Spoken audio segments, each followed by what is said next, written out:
Welcome to Thrilling Tales of Adventure. I'm Mardell, reading The People of the Mist by H. Rider Haggard. Chapter 21, The Folly of Otter. Wanna and Otter gained the circle of rocks, where the little band lay watching and wonderstruck, that is, all except Soa, who sat apart brooding, her arms clasped upon her breast. Things had befallen as she expected, as they must befall indeed, provided that Wanna did not forget her lesson or show fear, and that the dwarf did nothing foolish.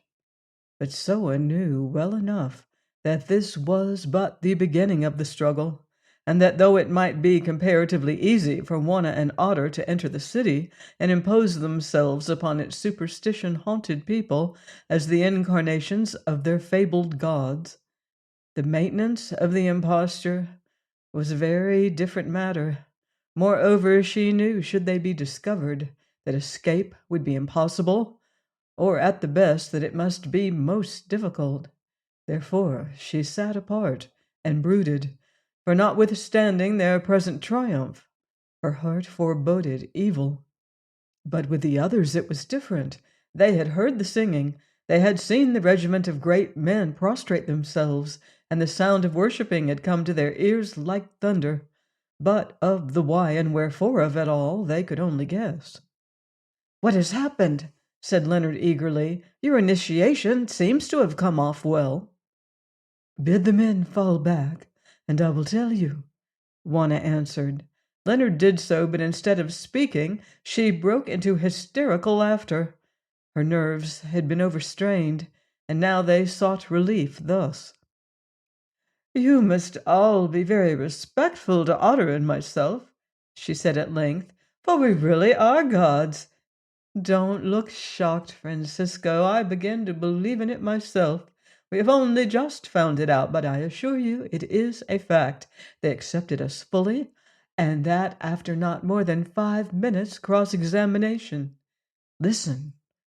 And she told them all that had passed. While she was speaking, the regiment began to move, no longer in a square, but in a formation of companies. Company by company it rushed past them, shaking the earth with its footsteps, and as each section went by, it tossed its spears into the air as a salute, crying, "Glory to the Mother! Glory to the Snake!" and fled on towards the city. At length the story was done, and the regiment was gone. "Well," said Leonard, "so far so good. Wanna, you are the bravest and cleverest girl in the whole world. Most young women would have forgotten everything and gone into hysterics at the critical point." "I kept them till afterwards," she answered demurely, "and as for being brave and clever, I only repeated what Soa taught me like a parrot. You see, I knew that I should be killed if I made any mistake, and such knowledge sharpens the memory. All I have to say is, if the snake they talk so much about is anything like those which are tattooed upon the old priest's breast, I have no wish to make a nearer acquaintance with it. I hate snakes. There, don't say any more," for both Leonard and Francisco were breaking out into fresh protestations of gratitude and admiration. "If you want to thank anybody, thank Soa." "And so I do," said Leonard heartily, for his spirits had risen in a most wonderful manner. "Soa, you have told us the truth, and you have managed well, and I thank you." "Did you then take me for a liar?" the woman answered, fixing her gloomy eyes upon Leonard's face. "I told you the truth, deliverer, when I said that my people would accept the shepherdess and this black dog of yours as their gods. But did I not tell you also that the death of the rest of us lies in the matter? If not, I say so now. You have not been named a god, deliverer, nor has yonder Baldpate." The natives called Francisco this because of his tonsure. "And your black dog will betray you by his yapping?" when you look down the jaws of the snake. Remember then that Soa told you the truth, deliverer. Perchance you shall find the red stones you seek hidden in his belly, white man." "Be silent," said Juana indignantly, and Soa slunk back like a whipped hound. "Confound the old woman," put in Leonard with a shiver. "She's a black Jonah, and if I have to go inside of this snake, I hope that it will be a case of ladies first, that is all." "I'm sure I don't know what has happened to Soa," said Juana. "Her native air has a very bad effect upon her temper." "Well, the future must look after itself," answered Leonard. "Snake or no snake, at present we must follow our luck. Otter, listen to me. Do you understand that you are a god, the god of this people?" "The god, Baz? What is a god?" "Have I not told you, thickhead, you are not a man any more, you are a spirit. Once, so it seems, you ruled this people in the past, and now you will rule them again. You and the shepherdess are both gods. She is your mother, and you are her child." "Yes, Baz, no doubt, but once I had another mother, a much uglier one." "Otter, cease to talk folly. Else when you are no more a god, I will beat you. Now you are a god, and we are all your servants, except the shepherdess. When you speak to us, you must speak roughly, like a great chief to the lowest of his people, calling us dogs and slaves. If you name me Bas in public, I will beat you privately when you are no more a god. You will do best to speak little or not at all, so that none can take hold of your words, which are always foolish." "If you say that I am a god, Bas, it is enough, for doubtless you have met the gods and know their ways, though it is strange that none have told me this before. Oh, they must be an ugly people, the gods. But how will it be with the settlement men when they hear that I am a great spirit? They will say, does a spirit wait upon a man and call him chief? Does a spirit clean the guns and cook the food of a man? They will ask many such things, and the great people will hear them, and they will then think that I am a god? No, they will know me for a liar, and will kill me, and all of us." "That is true," said Leonard.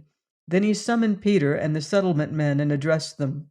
He told them that the plot had succeeded, and that Otter and the shepherdess were accepted as the gods of the people of the mist. Because of this, they were left alive and held in honor, who but for it would now be dead, riddled through with the arrows of the great people.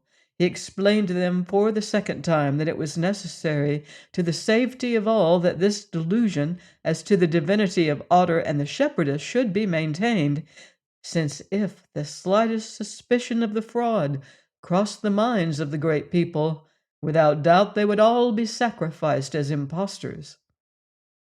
This was the tale that they must tell. They should say that all of them were hunting game in a far country with himself, Soa, and Francisco, when one night they heard a singing, and by the light of the moon they saw the shepherdess and the dwarf Otter coming towards them. Then the shepherdess and Otter commanded them to be their servants and travel with them to a new land, and they obeyed them, black and white together, for they saw that they were not mortals. This was the tale they must tell. Moreover, they must act up to their words, if they would continue to look upon the sun. But their first surprise was past. The settlement men, who were quick-witted people, entered into the spirit of the plot readily enough. Indeed, Peter caused them to repeat the story to him, so that he might be sure that they had its details by heart.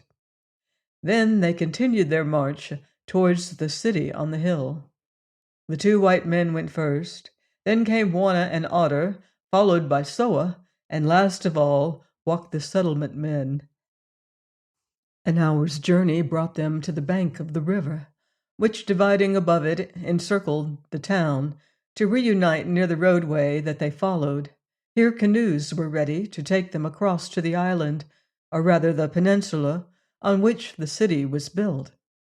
On the other side of the river they found priests waiting in the great gateway with two litters. that had been prepared for Juana and Otter, respectively.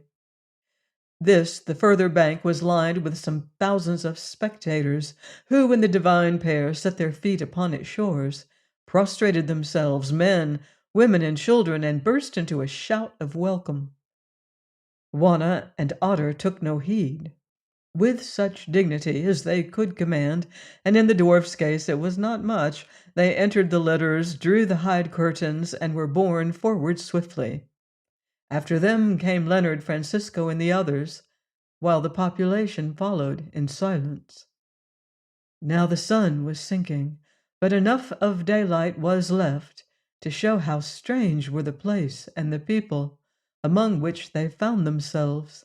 The city indeed was rudely built of like materials, and in similar fashion to the house in the plain that has been described already, but the streets were roughly paved.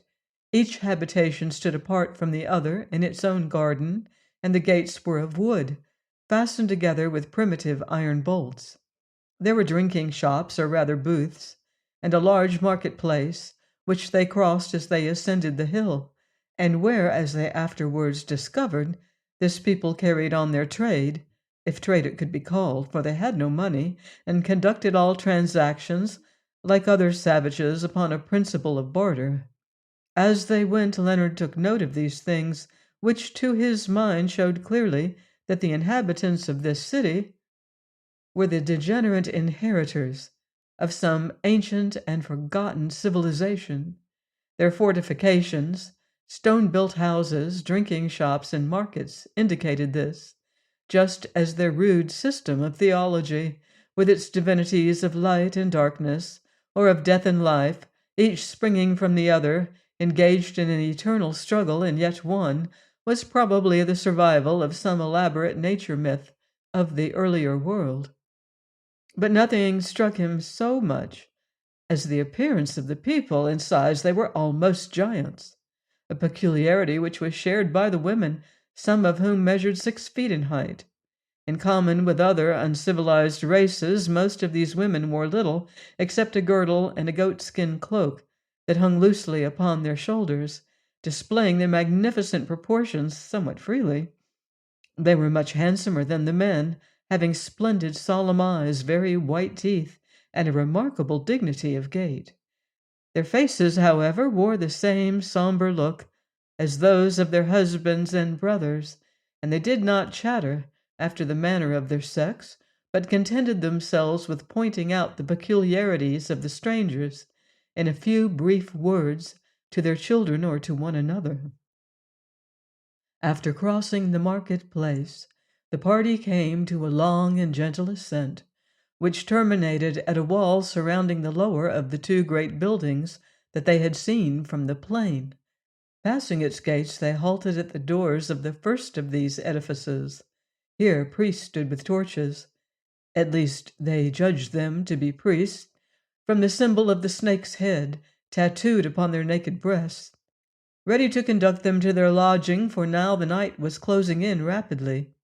Soon they found themselves within the walls of a great house, built in the usual way with rough boulders, but on 3 sides of a square, and enclosing a courtyard in which a fountain bubbled. The furniture of the house was rude but grotesquely carved, and in the courtyard stood a throne, sheltered by a roof of turf, and fashioned of black wood and ivory, with feet shaped like those of a human being. Indeed, as they afterwards discovered, this was the palace of the King Olfan, who had been summarily ejected by the priests to make room for the newcomers. Here in this strange dwelling, the attendant priests assigned them all quarters, the settlement men in one wing, Leonard, Francisco, and Soa in another, and Juana and Otter in 2 separate apartments in the body of the building. This arrangement involved the separation of the party, but it was difficult to offer objections, so they were forced to acquiesce in it. Presently women entered bearing food, boiled corn, milk in bowls, and roasted flesh in plenty, of which Leonard and Francisco ate with thankfulness. Before they went to sleep, Leonard looked into the courtyard. and was somewhat alarmed to find that guards were stationed at every door, while in front of those leading to the apartments of Wanna and Otter stood a body of priests with torches in their hands. He made an effort to pass through these guards in order to visit Wanna, but without a word they lifted their great spears and stopped him. And for that time he abandoned the attempt. "Why do the priests stand before the door of the shepherdess, Soa?" asked Leonard. "They guard the palace of the gods. Unless the gods will it, none may enter there." "Say, Soa," Leonard asked her again, "are you not afraid of being here in your own land?" "I am much afraid, deliverer, for if I am found out, then I die. Yet many years have gone by since I fled. Few live who knew me, and perchance none remember me. Also now I do not wear my hair after the fashion of my people, and therefore I may escape, unless the priests discover me by their magic. And now I would sleep." On the following morning at dawn, Leonard rose and, accompanied by Francisco, walked into the courtyard. This time the soldiers did not try to stop them, but the priests were still standing in front of Juana's door, looking like specters in the gray mist. They went to them and signified by signs that they would worship the queen, but were sternly refused admission in words which they could not understand, but that Soa, who was listening, afterwards translated to them. "The mother had come to her home," said the spokesman, "and might be profaned no more by the eyes of the vulgar. The snake also was in his home, and none should look upon him." When arguments failed, Leonard tried to force his way through and was met by a huge spear pointed at his throat. How things would have ended, it is difficult to say, had not Juana herself appeared at this juncture, standing between the curtains of the doorway. At the sight of her, the priests and soldiers fell upon their faces, and Leonard had sufficient presence of mind to follow their example, dragging Francisco down beside him. "What is this tumult?" she asked the guards in their own tongue. "I tell you what it is, Juana," said Leonard, rubbing his head upon the ground and speaking in English. "If you do not come to an understanding with these scoundrels, you will soon be cut off from all communication with us. And what is more, we shall be cut off too in another way. Will you be so good as to issue an order that we are to be admitted when we like?" Juana turned towards the priest and spoke angrily. "Who has dared to forbid my servants to come before me and worship me? My will is my own, and I only make it known. It is my will that these white men and yonder black woman pass in before me at their pleasure." "Your will is our will, mother," said the priest humbly. So they went in, and the curtains were closed behind them. "I'm so thankful to see you," said Juana. "You don't know how dreadfully lonely it has been in this great room all night, and I'm afraid of those solemn-eyed priests who stand round the doors. The women who brought me food last evening crawled about the place on all fours like dogs. It was horrible." "I'm sorry that you have been left alone," said Leonard, "but you must try to make better arrangements. Soa might sleep with you, at any rate. Where's Otter? Let us pay him a visit. I want to see how the god is getting on." Juana went to the door and addressed the priests, saying that she desired to be led before the snake, and her servants with her. They demurred a little, then gave way, and all four of them were conducted first into the courtyard, in which no human being was to be seen, and thence to an adjoining chamber, where a curious sight awaited them. In a huge chair, set upon a dais, sat Otter, looking furious and by no means at ease, while stretched upon the ground in front of him lay four priests who muttered prayers unceasingly. "Welcome, Bass!" he cried in rapture at the sight of Leonard. "Welcome, shepherdess!" "You idiot," answered Leonard in Dutch, but speaking in the most humble voice and sinking to his knees. If you will not remember that you are a god, I will pay you out so soon as we are alone. Bid these fellows begone, the shepherdess will translate for you." "Go, dogs," said Otter, taking the hint. "Go, and bring me food. I would speak with my servant, who is named Bass, and with my mother." "These are the words of the snake, that he speaks in the holy tongue," said Juana, and she translated them. The four priests rose, and bowing to the earth, crept backwards from the room. So soon as they were gone, Otter leaped from his throne with an exclamation of rage that caused the others to burst out laughing. "Laugh, Bass, laugh if you will," said the dwarf, "for you have never been a god, and don't know what it is. What think you, Bass? All night long I have sat upon that great stool, while these accursed dogs burnt stinking stuff beneath my nostrils and muttered nonsense. 1 hour more and I should have fallen on them and killed them, for I have had no meat, and hunger makes me mad." "Hush," said Leonard, "I hear footsteps. On to your throne, Otter, quick. Juana, stand by his side. We will kneel." They had barely time to obey when the curtains were drawn and a priest entered, holding a vessel of wood covered with a cloth. Slowly he crept towards the throne with his head bent almost to his knees. Then, straightening himself suddenly, he lifted up the wooden vessel and cried aloud, "We bring you food, O snake! Eat and be satisfied." Otter took the dish and, lifting the cloth, gazed upon its contents hungrily, but with an ever-growing dissatisfaction. "Son of a dog!" he cried in his own tongue. "Is this food to set before a man?" And he held the platter downwards, exposing its contents.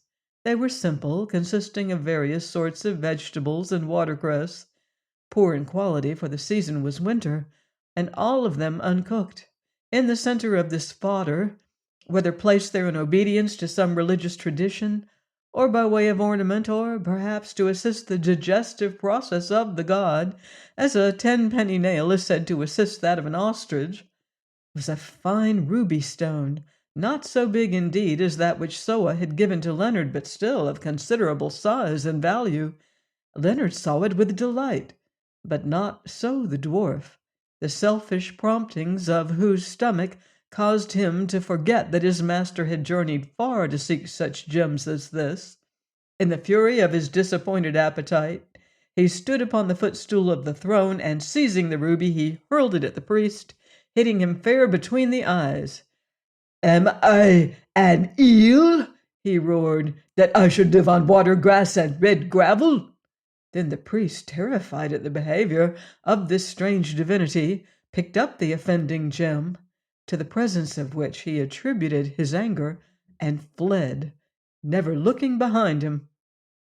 Juana and Francisco were seized with uncontrollable laughter, while even Soa deigned to smile. But Leonard did not smile.